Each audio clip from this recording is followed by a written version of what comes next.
사무엘상 28장 15절에서 19절 말씀입니다.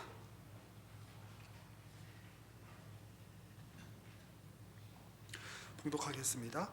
사무엘이 사울에게 이르되 내가 어찌하여 나를 불러 올려서 나를 성가시게 하느냐 하니 사울이 대답하되 나는 심히 다급하나이다. 블레셋 사람들은 나를 향하여 군대를 일으켰고 하나님은 나를 떠나서 다시는 선지자로도 꿈으로도 내게 대답하지 아니하시기로 내가 행할 일을 알아보려고 당신을 불러 올렸나이다 하더라.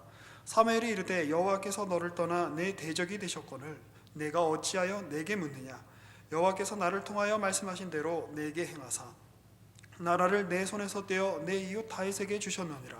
내가 여호와의 목소리를 순종하지 아니하고 그의 진노를 아말렉에게 쏟지 아니하였으므로 여호와께서 오늘 이 일을 내게 행하셨고 여호와께서 이스라엘을 너와 함께 블레셋 사람들의 손에 넘기시리니 내일 너와 내 아들들이 나와 함께 있으리라. 여호와께서 또 이스라엘 군대를 블레셋 사람들의 손에 넘기시리라 하는지라. 아멘.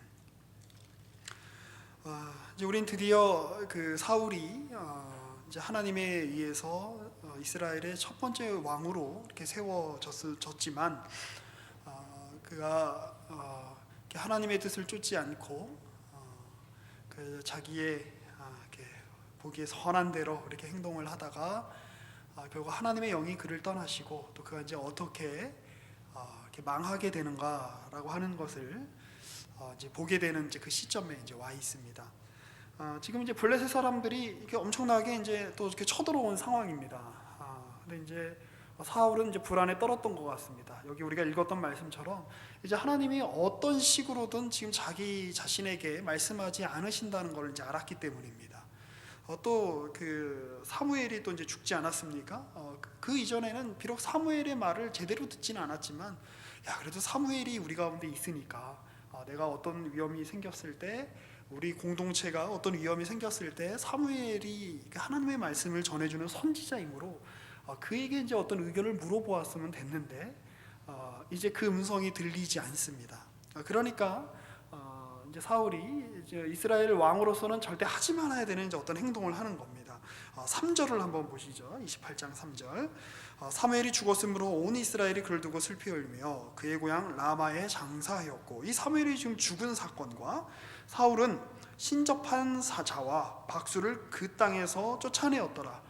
그러니까 이제 어떤 점치는 사람들, 어떤 이렇게 무당 짓거리를 하는 사람들, 이 사람들을 이제 우리 언약의 백성 가운데 둘 수 없다. 이렇게 다 이렇게 이제 내쫓고 또 이제 왕으로서 이제 필요한 조치를 취했습니다. 자, 그런데 지금 블레셋 군대가 이렇게 오니까 이제 이 사울이 이제 오락가락 하는 거죠. 6절에 보면 사울이 여호와께 묻자오되 여호와께서 꿈으로도 우림으로도 선지자로도 우리에게 대답하지 아니하시므로 사울이 그의 신하들에게 이르되 나를 위하여 신접한 여인을 찾으라 라고 이렇게 이야기하고 있는 것입니다. 그러니까 이 사울을 보면 어떤 면에서는 좀 이렇게 가련해 보이기도 해요. 그러니까 이제 오락가락 하고 있는 거죠. 어떤 마음의 중심을 잡지 못하고 그 사울이 있을 때는 사울에게 이렇게 불평불만을 쏟아놓고, 또 다윗이 눈앞에 보이면 다윗에게 자기에게 막 분노를 막 쏟아놓고, 또 이렇게 블레셋 사람들이 쳐들어오니까 막 두려움에 떨다가 어디 정 의지할 데가 없으니까 자기가 옛날에 쫓았던 어떤 이제 무당들을, 신접한 여인들을 신하들 보고 좀 찾아보라라고 이렇게 이야기하는. 그래서 이제 신하가 이제 한 여인을 이제 찾아서 이제 엔돌이라고 하는 곳에 그 신접한 여인이 있다. 그래서 이제 사울이 이렇게 옷을 변장하고 가서 이제 물어보는 거죠. 그러니까 이제 이 여인이 누구를 불러내기를 원하냐? 그러니까 사무엘을 좀 불러달라. 그러니까 이제 사무엘 이제 이렇게 여러분 이제 많이 보시지 않았습니까? 우리나라도 이제 무당 보면 이제 왔구나 이러면서 이제 이제 이렇게 그분이 오셨죠. 그분이 와서 이제 딱 보니까 이게 네가 이렇게 변장해서 왔는데 몰랐는데 지금 보니까 사울 왕이구나. 응? 사울 왕이 분명히 그 신접한 이들을 다 내쫓으라 그랬는데 당신이 사울 왕이니 나를 이렇게 해야 하지 않겠습니까? 라고 그랬더니 사울이 괜찮다고 얘기를 들려달라고 그래서 이제 이 여인이 사무엘로 빙의하여 이제 지금 이제 이야기를 하고 있는 것입니다. 굉장히 안타깝습니다. 마치 그 사사기의 마지막 장면을 떠올리게 하는 장면입니다. 그 하나님께서 이스라엘 백성들에게 은혜를 베풀기 위한 여러 어떤 이제 은혜의 수단들을 제공을 하시지요. 이제 그 중에 하나가 이스라엘의 이제 그 12지파 공동체였을 겁니다. 루벤 지파부터 이렇게 베냐민 지파까지 12지파가 어떤 한 왕이 다스리는 것이 아니라 사사시대가 그런 시대였죠. 서로 이렇게 협력하면서 하나님의 말씀을 준행하기를 바라셨던 그 시기였습니다. 그런데 그 제도 자체는 굉장히 선한 것이지만 그 제도의 말기에 어떤 일이 벌어집니까? 우리가 사사기를 통해서 잘 살펴봤듯이 어떤 일이 벌어지지요? 각기 소견에 옳은 대로 행동하게 됩니다. 그리고 서로 지파들끼리 죽이고 싸우고 이러다가 어떤 한 지파가 완전히 멸절될 위기에 처하죠. 그 지파가 어느 지파죠? 베냐민 지파입니다. 베냐민 지파가 어떤 레위인의 첩에게 한 그 몹쓸 짓을 통해서 이스라엘의 12지파 중에 한 지파가 지금 사라질 위기에 처하게 된 거죠. 자, 그런데 하나님의 놀라운 은혜가 이제 사무엘서에서 보여지게 되는 거죠. 하나님이 이스라엘의 첫 번째 왕을 어디서 불러내세요? 베냐민 지파에서 불러내세요. 그러니까 항상 이런 식이에요. 그러니까 이제 하나님은 선한 제도를 주시고 하나님이 선한 어떤 길을 열어주시지만 그 이스라엘 백성들은 사람들은 그걸 이렇게 망쳐버립니다. 배려버리죠. 그리고 그 지파가 가졌던 원래 의도와 하나님 주신 목적과는 정반대대로 그 지파가 가지고 있는 가장 추악한 모습으로 이렇게 변질이 됩니다. 그런데 그때 하나님이 어떻게 하시는 겁니까? 개입하시는 거죠. 그래서 왕을 세우셔서 옛 제도, 이스라엘 12지파 공동체라고 하는 옛 제도를 이렇게 폐기하시고 이제 왕정 체제라고 하는 새로운 어떤 제도를 이렇게 여시는 거죠. 그런데 첫 번째 왕부터 지금 어떻습니까? 이 왕정 제도와 12지파 공동체는 굉장히 차이가 큽니다. 일단 왕정 체제는 굉장히 그 한 사람에게 그 어떤 그 권력이 집중되어 있고 그 한 사람, 왕 한 사람에 의해서 많은 것들이 좌지우지 될 수 있는 상황이죠. 그러니까 이 왕이 제대로 정신을 차리고 나라를 잘 다스리면 리더십 있게 어떤 그 일들을 이렇게 잘 이렇게 추진해 나갈 수 있지만 이 왕이 정신이 획가닥하면 힘들어지는 거예요. 그리고 이제 이게 지금 이제 그 사울에 의해서 이제 우리가 그걸 이렇게 볼 수가 있는 겁니다. 그때 하나님이 어떻게 하시는 겁니까? 개입하시는 거죠. 그래서 다윗을 왕으로 세우셔서 하나님의 은혜가 계속해서 이스라엘 가운데 그 작동되도록 일하고 계시는 겁니다. 근데 이제 그 한 제도가 이렇게 망할 때 보면 그 제도가 가지고 있는 어떤 처음에 갖고 있었던 장점이 나중에는 그것이 가장 큰 단점으로 바뀌게 되는 것을 이제 보게 되는 거죠. 이 왕정 제도라고 하는 것은 한 사람의 리더십에 의해서 방금 말씀드린 것처럼 아주 이렇게 추진력 있게 여러 가지 일들을 할 수 있지만 그 한 사람의 리더십이 획가닥해 버리면 큰일 나는 거죠. 오늘 우리가 이제 그 장면을 이제 보고 있는 겁니다. 자기가 내쫓았던 신접한 여인에게 찾아가서 어떤 구하는. 근데 처음에 이제 속이고 들어가지요. 그랬더니 이 귀신도 속이는 겁니다. 사실은 실제 사무엘 리가 없지 않습니까? 죽은 사람이 어떻게 이렇게 다시 올라오겠어요? 그러니까 이제 거짓 영이, 악한 영이 지금 그를 속이고 있는 것이죠. 사무엘의 모습으로 빙자하여 지금 이제 여러 사무엘에게 어떻게 보면 이제 저주에 가까운 말들을 전해줍니다. 또 아이러니하게도 그 말대로 이제 이루어지죠. 이것이 바로 하나님을 떠난 어떤 그러한 그 자의 아주 그 분명하게 이제 우리에게 그 어떤 분명히 보라고 전해주는 어떤 모습이다라고 하는 것입니다. 하나님이 적극적으로 지금 사울을 괴롭히고 계신 것이 아니라 하나님이 떠나면 하나님이 영이 그를 붙잡고 있지 않으면 뭘 의지하느냐를 지금 보여주게 되는 것이죠. 이제 우리가 세상에 보면 이제 그런 많은 예를 우리가 이렇게 볼 수 있지 않습니까? 하나님이 그를 붙잡아 주지 않으면 하나님께서 우리의 인생을 책임져 주신다라고 우리가 생각하지 못하면 우리가 다른 것들에 목을 매게 됩니다. 하나님의 율법이, 하나님의 말씀이 우리를 지배하지 않으면 다른 것들이 우리를 지배합니다. 사울이 그렇게 했던 것처럼, 사울이 그런 일을 당했던 것처럼, 그가 하나님의 명을 어기자 자기 마음대로 행동하기를 하자 정말 자유로워졌을까요? 아니죠. 오히려 그의 주체할 수 없는 변덕스러운 감정이 그를 지배합니다. 그렇죠?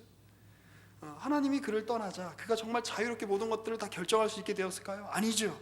어떤 미신의 어떤 자기 인생에 목을 매달고 공동체의 운명에 목을 매달고 그 어떤 하는 이야기에 벌벌벌 떨면서 식사도 제대로 못할 정도의 어떤 두려움 속에 살아가게 되는 것입니다. 오늘 이것은 우리에게도 많은 시사점을 줍니다. 하나님이 우리를 붙잡지 않으시면, 하나님의 영이 우리를 지배하지 않으시면, 그분이 우리를 은혜로 통치하지 않으신다면 우리에게 어떤 일이 벌어지게 될까요? 시편 1편의 이야기처럼 마치 바람에 나는 겨와 같이 이리저리 흔들릴 수밖에 없다라는 것이 이 사울의 이야기입니다. 자, 근데 그에 반해 지금 다윗의 상황은 어떤지 한번 살펴보십시오. 27장 1절입니다. 다윗이 그 마음에 생각하기를 내가 후일에는 사울의 손에 붙잡히리니 블레셋 사람들의 땅으로 피하여 들어가는 것이 좋으리로다. 사울이 이스라엘 온 영토 내에서 다시 나를 찾다가 단념하리니 내가 그의 손에서 벗어나리라 하고 다윗이 일어나 함께 있는 사람 600명과 더불어 가드왕 마옥의 아들 아기스에게로 건너가니라. 지금 다윗이 누구에게로 가고 있는 겁니까? 블레셋 사람들한테 가고 있는 거예요. 이스라엘의 대적인 이 블레셋 사람들은 이 다윗에 대해서 결코 좋은 생각을 가질 리가 없지 않습니까? 그런데 거기로 가면 안 되는 그런 상황이 된 거죠. 왜냐하면 계속 유다 땅에 머물다가는 이제 사울에 잡혀서 이제 죽임을 당할 상황이 이제 됐으니까 피할 데가 없으니까 이제 거기까지 피한 거예요. 블레셋 사람의 땅으로. 그리고 이 아기스라고 하는 데는 어디입니까? 아기스 왕이 있던 데는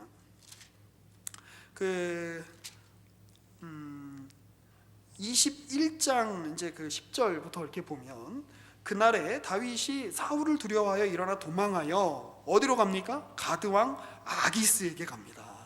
예. 근데 거기서 무슨 짓을 한 거예요? 블레셋 사람들이 누가 알아보고 저 사람이 저기 우리 블레셋의 용사인 골리앗을 죽인 그 사람 아니야. 사울이 죽인 자는 천천히요. 다윗은 만만이라고 이야기했던 우리의 철천지 원수가 아니야. 그 얘기를 들으니까 다윗이 어떻게 합니까? 미친 척을 하죠. 13절에 그들 앞에서 그의 행동을 변하여 미친 체하고 대문짝에 그적거리며 침을 수염에 흘리는. 그래서 아기스 왕이 봤을 때 우리가 다윗을 정말 싫어하긴 하는데 저 정도는 아니야. 저런 미친 사람일 리 없어 라고 하게 만들었던. 근데 지금 어딜 가고 있는 거예요? 지금 다윗이 다시 거길 가는 거예요. 혼자 안 가고도 이제 누구랑 같이 가는 겁니까? 자기 아내들하고 자기 자식들하고 이 식솔들 600명을 거느리고 같이 가는 겁니다. 아이고, 얼마나 그 심정이 어땠을까요? 얼마나 처참할까요? 근데 이 외부적인 환경을 보면 다윗보다 사울이 훨씬 더 안정적입니다. 그렇죠? 지금 사울은 이스라엘의 지금 왕이고 자기에게 모든 어떤 권력이 주어져 있고 권세가 주어져 있고 자기의 말 한마디면 움직일 사람들이 있고 얼마나 안정적인 상황입니까? 병사를 움직일 수 있고. 다윗은 굉장히 불안한 상황이죠. 오죽 불안했으면 유대 땅에서 떠나서 철천지 원수인 블레셋 사람들의 땅에 가서 자기 자신을 위탁할 수밖에 없는. 그래서 온갖 비굴한 일을 이제 다 할 수밖에 없는 거잖아요. 그런데 그의 어떤 그 내면을 이렇게 살펴보면 어떻습니까? 다윗이 훨씬 더 안정적이어 보인다는 거예요. 사울보다. 사울은 지금 오락가락하잖아요.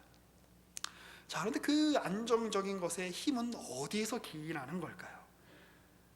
둘 다 똑같이 왕으로 기름 부음을 받았지만 도대체 한 사람의 인생은 이렇게 정말 파멸에 가깝게 거의 파멸 직전으로 이렇게 지금 향해 가고 있고, 한 사람의 인생은 정말로 이렇게 외적으로 많은 고난 가운데 있지만 그런 그 고난 속에서도 굳건히 버텨낼 수 있는 그 힘은 도대체 어디에 있을까요? 이미 우리는 그 결론을 알고 있습니다. 다윗은 이미 그의 눈이 이전의 다윗하고는 바뀌어진 그의 시각이 달라진 사람이었다라고 하는 것입니다.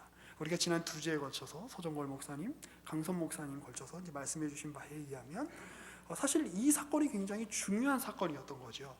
다윗이 어디죠? 26절에 25장에 보면 그 나발이라고 하는 이제 그 사람을 만나지요. 그런데 이 나발이 굉장히 악한 사람이어서 그 나발의 어떤 이제 그 목동들을 다윗이 이제 지켜주고 도와주었는데 어떻게 잔치 이제 어떤 이제 풍족한 어떤 그러한 그 때에 좀 우리에게 먹을 걸 좀 달라 그랬더니 아주 일천지하에 이렇게 거절하고 굉장히 이제 무시를 하지요. 그래서 이 나발 나발이고 우리가 뭐 할 때 뭐 하고 나발이고 이런 말을 하잖아요. 그러니까 나발이거든. 내가 죽여버리겠어 이제 이렇게 확 올라가는데 그 누가 딱 나타나는 겁니까? 이 지혜의 여인. 이 지지난주 서목사님 설교 이후에 우리 청년 2부 많은 자매들이 다 자기 그 영어 이름을 아비가일로 바꿀 기세였어요. 자, 이 지혜의 여인 아비가일이 이제 나타나는 거 아닙니까? 그러면서 우리 남편의 무식함을 용서해 주십시오. 걔가 원래 무식한 애다. 원래 목이 이 막대 먹은 애다. 그러니까 참으시고 하나님이 일하시지 않겠냐. 하나님이 당신을 생명싸개로 지금 보존하고 계시지 않냐. 얼마나 지혜로운 여인입니까? 그렇죠. 지금 다윗은 그렇지 않아도 불안한 거 아니에요. 사울이 언제 나를 죽일지 모르고 어디 의탁할 데가 없는 상황인데 이 지혜로운 여인의 말로 인해서 그의 눈이 그의 시각이 바뀐 거죠. 그리고 또 결정적으로 어떤 일이 일어납니까? 그가 나발을 치지 않았는데 하나님이 나발을 치셔서 나발이 죽게 되는 걸 보고 뭘 깨달은 거예요? 하나님이 일하고 계신다. 그러니까 어떻게 보면 이제 사무엘서와 이제 열왕기 상하 계속해서 이제 우리가 보게 되는 것은 왕과 선지자의 역할입니다. 그러니까 왕은 하나님이 세우신 대리인이죠. 그러니까 이스라엘 역사에서 이 왕이라고 하는 것은 절대적인 신과 같은 권세를 지니고 있는 존재가 아닙니다. 이 당시에 다른 국가들의 왕은 그런 권세가 있었죠. 이스라엘의 왕은 어떻게 보면 하나님의 대리인이에요. 그러니까 창세기 1장에서 하나님께서 아담과 하와를 이제 만드시고 사람을 만드시고 모든 피조물들 앞에 하나님의 형상으로 이렇게 세우셔서 그들을 다스려라라고 이제 말씀하시잖아요. 그러니까 우리가 하나님이 아니죠, 사람이. 피조물을 우리가 다스리지만 하나님께 그 권세를 위임받아서 하나님의 형상으로 피조물을 이렇게 다스리는, 그러니까 대리인입니다. 대리인. 이스라엘 역사에 있어서 왕의 역할이라고 하는 것은 사실 그런 겁니다. 그러니까 이스라엘 백성은 왕의 백성이 아니라 왕의 백성이기 이전에 하나님의 백성인 것이죠. 그래서 왕은 하나님께 그 권세를 위임받은 자로서 하나님의 형상으로 하나님처럼 그의 백성들을 다스려야 되는 것이죠. 그런데 이 왕들이, 정신을 차리는 왕들이 거의 없습니다. 사울처럼 다 자기에게 주어진 이 권력에 취해서 자기 마음대로 행동하고 하나님을 섬기기보다 이제 우상을 섬기는 것이죠. 우상을 섬기는 이유가 뭡니까? 왜 사람들이 우상을 섬기고 왜 사람들이 접신한 여인을 찾아가고 왜 사람들이 어떤 미신을 따르고 이런 것입니까? 이 기독교, 참된 기독교 신앙은 하나님의 말씀 앞에 나 자신을 바꾸는 거예요. 변개하는 거예요. 회개하는 겁니다. 회개가 뭐죠? 돌이키는 겁니다. 근데 우상은 다른 어떤 이방의 종교는 그 과정이 없는 거예요. 그러니까 뭐냐면 신이 어떤 절대적인 어떤 초월적인 힘을 가진 어떤 그런 능력자가 내 마음에 들게 행동해달라 이겁니다. 지금 사울은 그거죠. 하나님의 말씀에 따를 의지가 없습니다. 하나님의 뜻에 따라 자기 자신을 회개할 의지가 없습니다. 그냥 이런 상황, 이 위기 앞에서 그 위기를 모면하게만 해주면 여호와 하나님이든 바알이든 신접한 여인이든 상관없는 거예요. 진짜 그런 처지 속에 있는 겁니다.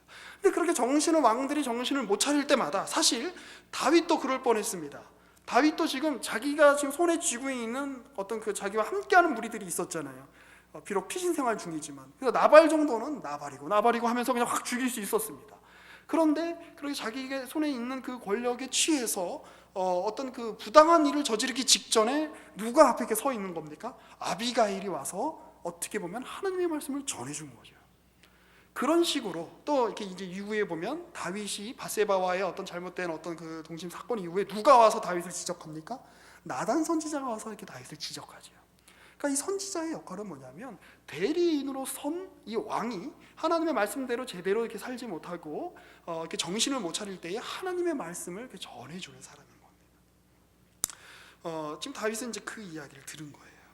하나님의 말씀을 듣는 겁니다. 사무엘도 하나님의 말씀을 가지고 사울에게 그렇게 나아갔지만 사울은 그 마음을 바꿀 어떤 그런 게 없었습니다. 하나님을 존귀 여기지 않았습니다. 마치 엘리 제사장의 두 아들들처럼 자기에게 많은 권한이 놓여져 있었고 자기가 많은 걸 할 수 있었지만 그것이 자기 거라고 생각했습니다. 그러나 다윗은 그렇게 생각하지 않았죠. 그러면서 다윗은 보게 된 겁니다. 뭘 보게 된 겁니까? 내가 나발을 죽이지 않아도 하나님이 나를 대신하여 하나님이 일하신다. 나는 하나님의 생명싸개 안에 놓여져 있다.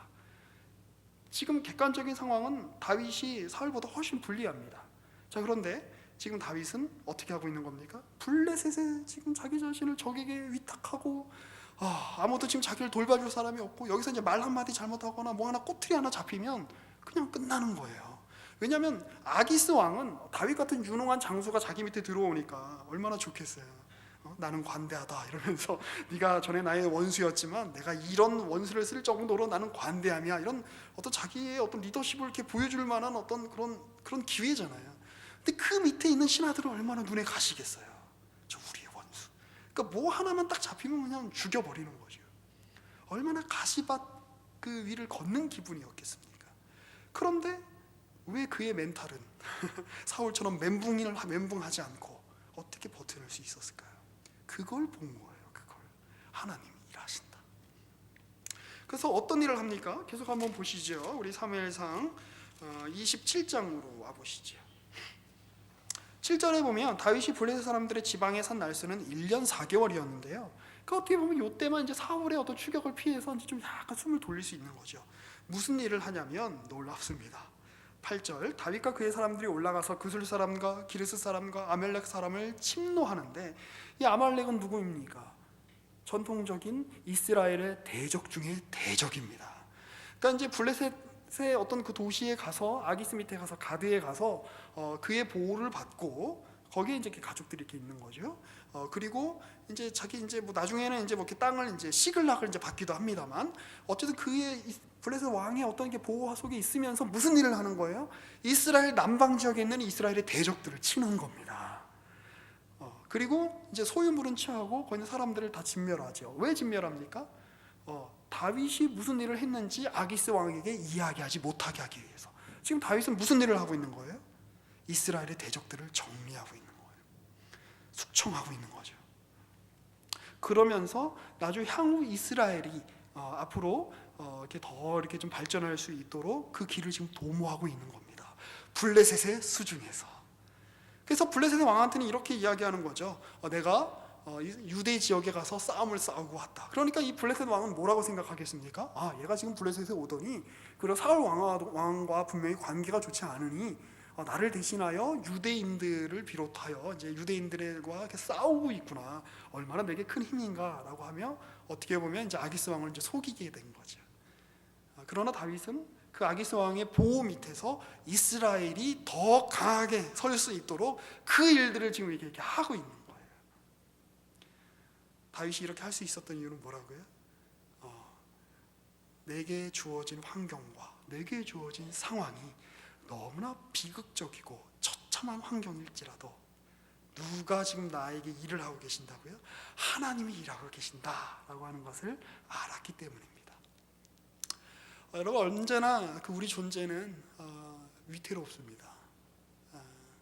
그 생각을 안 하면 위태롭지가 않은데 내가 누구인가를 이제 생각하기 시작하면 이제 그때부터 위태로워집니다. 나는 이제 뭘 해야 되나? 그러면 이제 그때부터 위태로워지죠. 그때부터 사춘기가 시작되는 거 아닙니까? 나는 누구이고 여기는 어디인가? 우리는 언제나 그럴 수밖에 없습니다. 우리는 언제나 역사의 이렇게 끝자락에 있죠. 우리가 인식하는 현재는 언제나 역사의 끝입니다. 그렇죠? 과거에 누적된 역사들이 이렇게 밀리고 밀려서 그 역사의 끝에 우리가 지금 여기 이렇게 서 있는 거예요. 그렇죠? 근데 그 돌아온 역사를 보면 내가 원해서 그 길을 오지 않았어요. 요즘 이제 우리 박 목사님께서 자주 강조하시듯이 밀려 온 거죠. 내가 뭐 우리 가문에 태어나고 싶어서 태어난 거 아니고 한국 사람으로 태어나고 싶어서 태어난 거 아니고 밀려 여기까지 이렇게 온 거죠. 뭐 우리 중에 누구도 이렇게 한국 사람으로 태어나고 싶어서 태어나신 분이 있으십니까? 없죠. 근데 태어나고 보니까 기가 막히잖아요. 이게 막막하죠. 왜 이렇게 좁은 땅에 태어났을까? 어디 이렇게 갈 데도 없잖아요. 이렇게 좁아서 사방으로 한 4시간씩 가면 다 이제 바다잖아요. 갈 데도 없고 옆에 이렇게 동쪽에서는 일본에서 뭐 원전 사고 나가지고 뭐 이제 생선도 못 먹을 것 같고 막 불안하고 그 원전이 우리 피해가 우리한테 오는 거 아니야? 막 불안하고 왜 우리 옆에는 일본이 있는 거예요? 하필 일본 옆에 있는 나라는 우리나라밖에 없잖아요. 전 세계에. 아이 참. 그리고 또 서쪽은 어떻습니까? 추운 겨울에도 그렇게 미세먼지가 막 이렇게 몰려와서 중국에서 몰려와가지고 숨도 제대로 못 쉬겠고 그렇지 않아도 추워서 짜증나는데 밖에 나가서 숨도 이렇게 제대로 못 쉴 것 같은. 또 우리가 선택한 거 아니잖아요. 그렇죠? 여기 이렇게 북에서는 위에서는 북한이 막 김정은이 막 무시무시하죠. 우리가 원해서 우리가 이 자리에 온 거 아니죠. 그래서 이렇게 밀려서 와 있는데 도대체 여기서 이게 뭔가 지금 이제 이러고 있는 거죠. 근데 왜 우리는 미국 사람으로 안 태어났을까요? 왜 우리는 중국 사람으로 태어나지 못했을까요? 왜 우리는 유럽 사람으로 태어나지 못했을까요? 전 그게 좀 억울해요. 가끔 내가 유럽에서 태어났으면 훨씬 더 자유분방하게 살 텐데 이런 아쉬움이 있어요. 근데 내가 왜 한국에 태어나서? 근데 우리는 그 축적된 역사 끝에 이렇게 서 있죠. 그런데 우리 존재가 위태로운 이유는 어떤 소설가의 소설 제목처럼 우리 존재가 이렇게 가볍게 느껴지는 이유는 깃털처럼 바람에 날리는 그 이유는 우리가 과거에 의해서 형성된 현재 속에만 있기 때문에 그렇지가 않습니다. 또 우리 앞에는 뭐가 있는 겁니까? 미래가 있는 거죠. 근데 이 미래는 언제나 하나님이 가지고 오시는 현재입니다. 현실이죠. 하나님의 미래죠. 미래는 언제나 하나님의 시간이죠.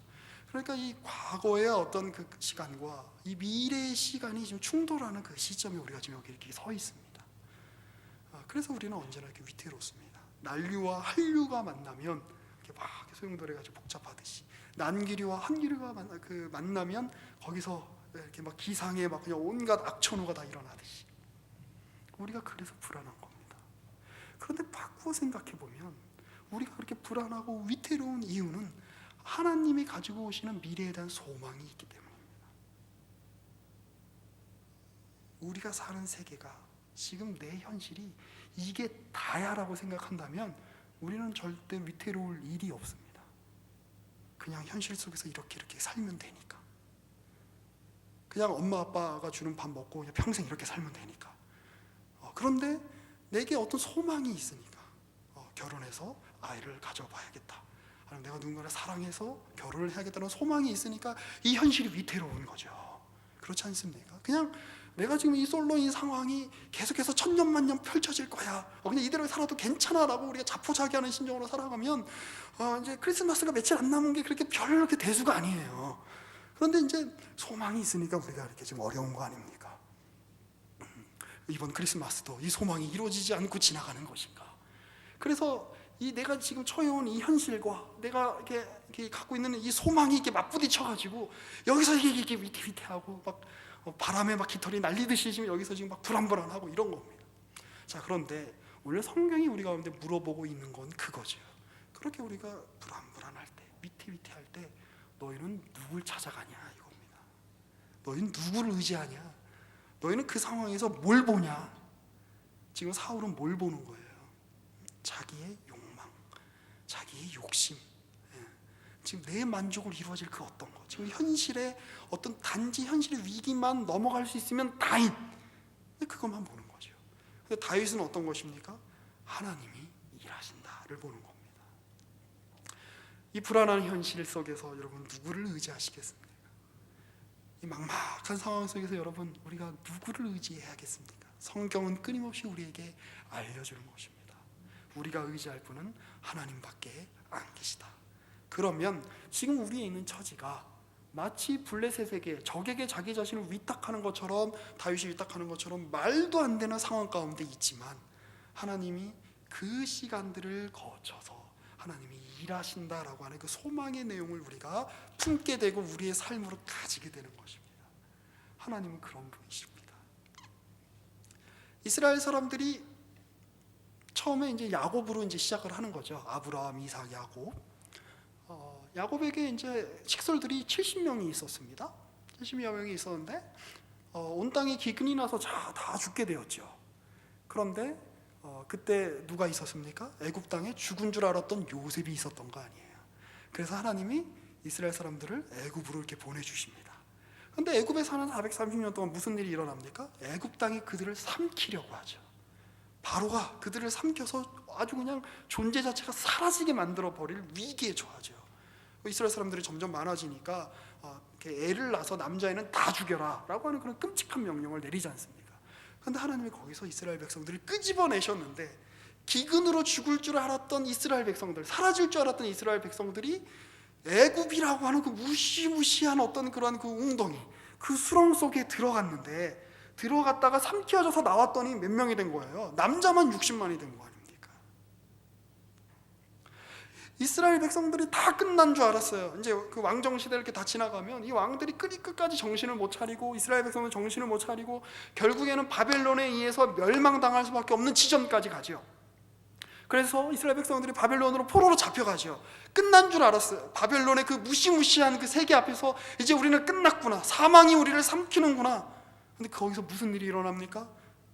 선지자들이 일어나고, 거기서 하나님의 율법이 정돈이 되고, 거기서 하나님의 백성들이, 견고한 하나님의 백성들이 생겨나게 되고, 그래, 하나님이 우리에게 주시는 이 일들은 이 땅에 눈에 보이는 어떤 그 제국으로 주어지는 것이 아니라 하나님의 때에 하나님의 사람, 하나님의 일하시는 기름 부음 받은 자를 보내주실 거다라고 하는 소망을 품어서 이스라엘 백성들이 나오게 되는 겁니다.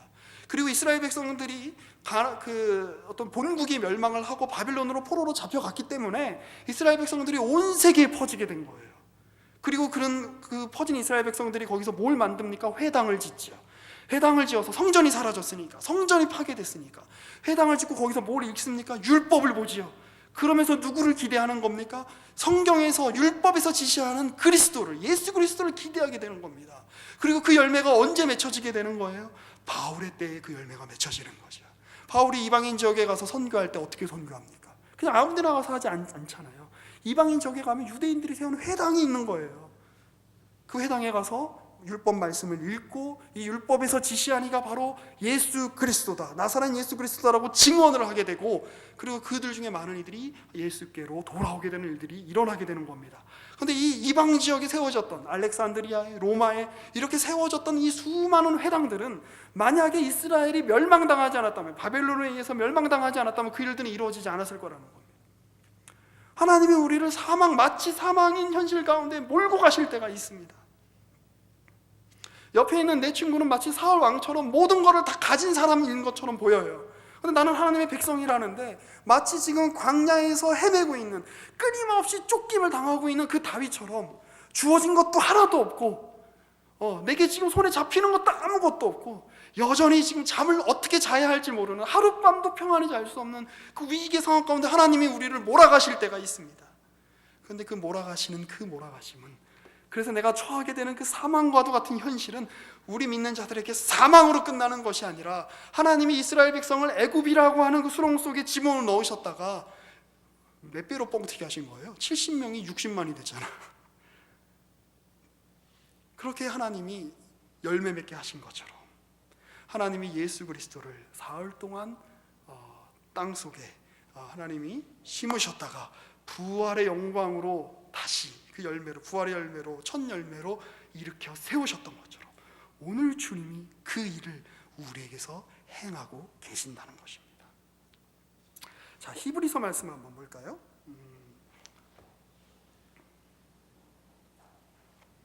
히브리서 10장입니다.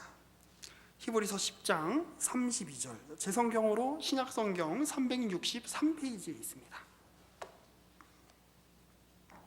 전날에 너희가 빛을 받은 후에 고난의 큰 싸움을 견뎌낸 것을 생각하라.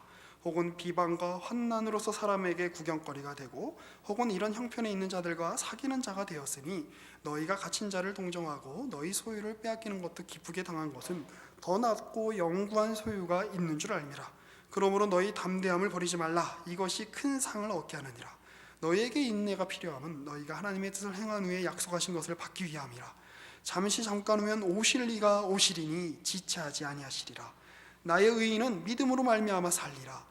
또한 뒤로 물러가면 내 마음이 그를 기뻐하지 아니하리라 하셨느니라. 우리가 환난 중에도, 우리가 비방 중에도, 우리가 여러 가지 어려움 중에도 우리가 소망을 우리가 놓지 않을 이유가 있다는 것입니다. 오실 이가 오신다. 하나님이 일하신다. 그래서 우리는 39절에 이렇게 이야기할 수 있는 겁니다. 우리는 뒤로 물러나 멸망할 자가 아니요 오직 영혼을 구원함에 이르는 믿음을 가진 자니라. 우리는 뒤로 물러나 멸망할 자가 아닙니다. 만일 하나님이 그를 붙잡지 않으면 그가 지금 아무리 학교 성적에서 좋은 성적을 받고 학점을 4.5점 계속 받고 평균 학점을 그래서 딱 졸업해가지고 아주 최고의 기업에 최고의 대우로 스카우트 당해서 가고 정말 좋은 집에 정말 아름다운 아내, 좀 멋진 남편에 이렇게 살게 되고, 그런다고 할지라도 하나님이 그의 인생을 붙잡지 않으면 결국에는 신들린 여인에게, 접신하는 여인에게 자기의 인생을 다 떠맡기고 어떤 저주에, 어떤 미신에, 어떤 그런 것들에, 사소한 것들에 자기 인생을 불안불안해할 수밖에 없는 그 인생을 살 수밖에 없다는 것입니다. 그러나 하나님이 그 인생을 붙잡고 계시면, 비록 지금 내 인생에 잘 풀리지 않고, 비록 지금 내 인생이 굉장히 막막하고 남들과 비교하면 왜 이렇게 주변에는 엄친 딸, 엄친 아들이 이렇게 많은 거예요? 그렇지 않습니까? 한없이 위축되고 도대체 나는 누구인가 맨날 이 고민을 하지만 하나님이 우리에게 분명히 말씀하십니다. 우리는 뒤로 물러나 멸망할 자가 아니다. 오직 영혼을 구원함에 이르는 믿음을 가진 자다라고 주의 말씀이 오늘 우리 가운데 이야기하고 있는 것입니다. 말씀을 한 구절 더 보고 싶습니다. 고린도전서 15장입니다. 고린도전서 15장 50절 말씀을 보겠습니다. 신약성경 284면입니다. 형제들아, 내가 이것을 말하노니 혈과 육은 하나님 나라를 이어받을 수 없고 또한 썩는 것은 썩지 아니하는 것을 유업으로 받지 못하느니라. 보라, 내가 너희에게 비밀을 말하노니 우리가 다 잠잘 것이 아니요 마지막 나팔에 순식간에 호련히 다 변화되리니 나팔 소리가 나매 죽은 자들이 썩지 아니할 것으로 다시 살아나고 우리도 변화되리라. 이 썩을 것이 반드시 썩지 아니할 것을 입겠고 이 죽을 것이 죽지 아니함을 입으리로다. 이 썩을 것이 썩지 아니함을 입고 이 죽을 것이 죽지 아니함을 입을 때에는 사망을 삼키고 이기리라고 기록된 말씀이 이루어지리라. 그래서 우리는 이렇게 이야기할 수 있는 겁니다. 사망아, 너의 승리가 어디 있느냐? 사망아, 내가 쏘는 것이 어디 있느냐? 사망이 쏘는 것은 죄요 죄의 권능은 율법이라. 우리 주 예수 그리스도로 말미암아 우리에게 승리를 주신 하나님께 감사하노니 그러므로 내 사랑하는 형제들아, 견실하며 흔들리지 말고 항상 주의 일에 더욱 힘쓰는 자들이 되라. 이는 너희 수고가 주 안에서 헛되지 않은 줄 알미라. 사망아, 너희 쏘는 것이 어디 있느냐? 사망아, 너희 승리가 어디 있느냐라고 담대히 이야기할 수 있는 특권이 오늘 우리에게 주어졌다는 것입니다. 우리 앞에 놓여져 있는 어려움이 죽음보다 더 큰 것입니까? 우리 앞에 놓여져 있는 넘어야 할 장벽이 사망보다 더 무시무시하고 어려운 것입니까? 그런 것은 세상에 없습니다. 그 사망조차도 주님이 이미 이기셨고, 그 사망조차도, 사망을 겪게 될 우리의 몸조차도 주님이 이미 품고 계시고 생명으로 바꿔버리시겠다라고 약속하신 그 현실 가운데 우리가 있는 것입니다. 그러니 우리가 두려워할 것은 없다라고 성경은 우리 가운데 이야기하고 있죠. 다윗처럼 우리가 처한 환경이, 여러분들이 만일 유대 광야에 거하고 계십니까? 그러면 사망을 이긴 자답게, 이기신 예수 그리스도와 함께하는 자답게 유대 광야에서 어울리는 일을 하십시오. 나발의 목동을 도와주고 이스라엘 백성들을 지켜주고, 만일 여러분들이 블레셋 사람들에게 자기 자신을 위탁했던 다윗과 같은 처지 가운데 놓이셨습니까? 거기서 할 수 있는 일을 하십시오. 하나님이 일하심을 믿고, 지금 우리에게 주어진 현실이, 우리에게 주어진 상황이 절대 바꿀 수 없을 거야, 우린 여기서 망하고 말 거야 라고 하는 거짓말을 떨쳐버리십시오. 하나님이 우리 가운데 일하십니다. 하나님 우리 가운데 역사하십니다. 교회는 그런 하나님의 일하심이 증언되는 곳입니다. 그리고 우리는 그곳에 오늘 우리가 이렇게 함께 모여 예배하고 교제하는 것입니다. 기도하겠습니다. 살아계신 하나님, 다윗은 비록 굉장히 험난한 그 인생의 여정을 살았지만 하나님께서 그를 기름 부어주시고 하나님께서 그와 함께 하시고 하나님이 일하신다라고 하는 소망을 품었던 사람이었습니다. 하나님이 그 다윗과 함께 일하시는 내용들을 우리가 성경을 통해서 확인합니다. 또한 사울에 의해서 보듯이 하나님이 어떤 인생을 붙잡아 주지 않으시면 그 어떤 사소한 것도, 그 어떤 말이 안 되는 것도, 그 어떤 보잘것없는 것도 그 인생에 큰 타격을 입힐 수 있게 되는 것을 보게 됩니다. 마치 바람에 날리는 겨와 같은 인생을 살게 되는 것을 봅니다. 주님, 우리의 인생을 붙잡아 주시옵소서.